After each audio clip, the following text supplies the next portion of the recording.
Hey Math Wizards, today we're going to work more on area. Yesterday we started counting the little squares to see how much space is inside of a shape, or we even talked about how you can multiply one side by the other, and that's what we're going to work on today.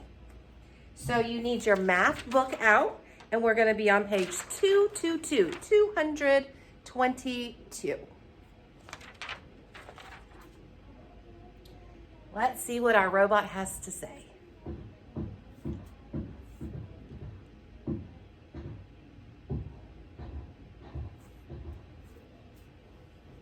How can you find the area of a figure? Mike wants to paint a wall in his room. A small can of paint covers 40 square feet. Does Mike need more than one small can to paint a rectangular wall of his room? To find out, we need to know the area of the wall in Mike's room. One way is to count the square units to find area. Like we did yesterday. Each square unit represents 1 square foot. There are 48 square units. The area of Mike's wall is 48 square feet. Another way is to count the number of rows and multiply by the number of squares in each row. Like that array we talked about. Rows versus columns. How many are in each row? Rows go across, and then their columns, how many are in each row? How many rows are there? How many squares in each row? Select your answer. So do we have 8 rows? Do 8 go across and 6 in each? Or do we have 6 rows and 8 squares in each? Remember, rows go across. We extended that R, right? Rows. 1, 2, 3, 4, 5, 6, 7, 8 rows, and 1, 2, 3, 4, 5, 6 in each row. Yes. There are 8 rows and 6 squares in each row. Multiply to find the area of the wall. 8 times 6. 8 times 6 equals 48. The area of Mike's wall is 48 square feet. Will Mike need more than one small can of paint? Select your answer. If the wall is 48 square feet and the paint can only covers 40 square feet, does he have enough paint? No. 48 is bigger than 40. He does not have enough paint. Whoa. Sorry. Yes, he will need more than one small can He of doesn't paint. have enough, so it was yes because he needs more than one Now can. you know different ways to find the area of a figure. So you can count the squares if they're there, or we can just multiply. So let's actually look at the bottom of page 222.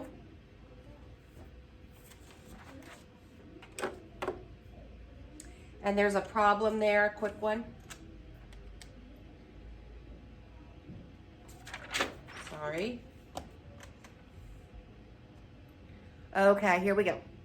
Mike plans to paint a wall in his living room blue. That wall measured 10 feet tall and 8 feet wide. What is the area of the wall that Mike plans to paint blue? Okay, so remember, area is not the outside part, not the fence around something. That would be called perimeter, and we're going to get to that. The area is the inside part. So if he has a wall and it's 10 feet tall and 8 feet wide, what is the inside? What's all the area? We would say 10 times 8 equals, anything times 10, you just add a 0 to the other factor. 80 square feet. That's our answer, okay? Area is pretty easy.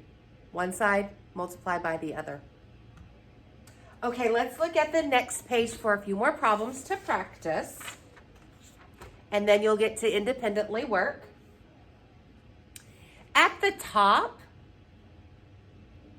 we see another shape, it says the area of another wall in Mike's room is 56 square feet. The wall is 8 feet high, but we don't know how wide it is. We don't know the other side. Now, how can we figure that out? It says you can use division, which we've not done, okay? I understand that. But if you can flip-flop it, it would be 8 times what equals 56, right? So we need to know just our facts. 8 times what equals 56? 8 times 7. So this side would be 7. Now, you probably don't know all of your facts yet, which I understand, but you should be making flashcards and doing some apps so you can get quick at your multiplication. You might even have a multiplication table at home. If not, you might want to print one. I have them on my name tags, but you probably don't have a name tag at home. You know what? Let me go grab one. Hang on. I'm coming back. I'm coming back. Here I come. Here I come. Here I come. So you might want to have mom or dad print you a multiplication table. Okay? So if I have 8 is one factor, I find it here. And I go across and find 56. Then I would go up and I land on 7. So 8 times 7 is 56. That's how you use those. So you might want to have one of those printed up for you. Okay, let's keep going. Number 1, Suji's garden is 4 yards long and 4 yards wide. What is the area of Suji's garden? So we know both sides. 4 yards, 4 yards. And when we find area of a square or a rectangle, we would multiply.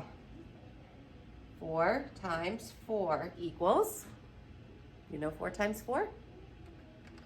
By now you should probably know that one. Anything times 4 is a double, right? So 4 doubled is 8, and double it again. 4 times 4 is 16 square yards. When you get 2 of them put together, then that's why that word square comes in. All right, here's one with a missing side. The area of Mikey's garden is 32. So the whole thing is 32. Okay, that's why we've got to read it. The garden is 8 feet long. How wide is his garden? Okay, we have one side, we don't have the other. The whole inside is 32. So we have 8 times question mark equals 32. Okay, how are we going to find that? Again, with the division, or we can use our chart, or if you know your facts, 8 times what equals 32. Okay, let me get my multiplication chart. Okay, here's 8, and I go across to 32. Then I go up to see what it matches up with. Okay, and goes to 4. 8 times 4 meet at 32. Okay, 8 times 4 meet at 32.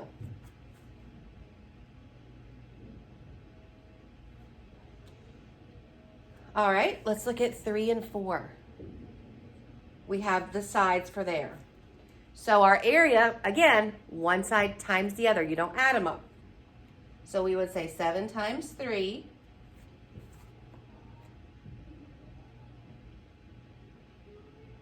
Remember your times 3s?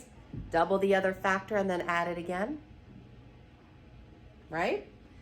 7 doubled is 14. And then we add it again to make that third time because double is only 2 and it's times 3. So we need to add it again. And we get 21 square inches.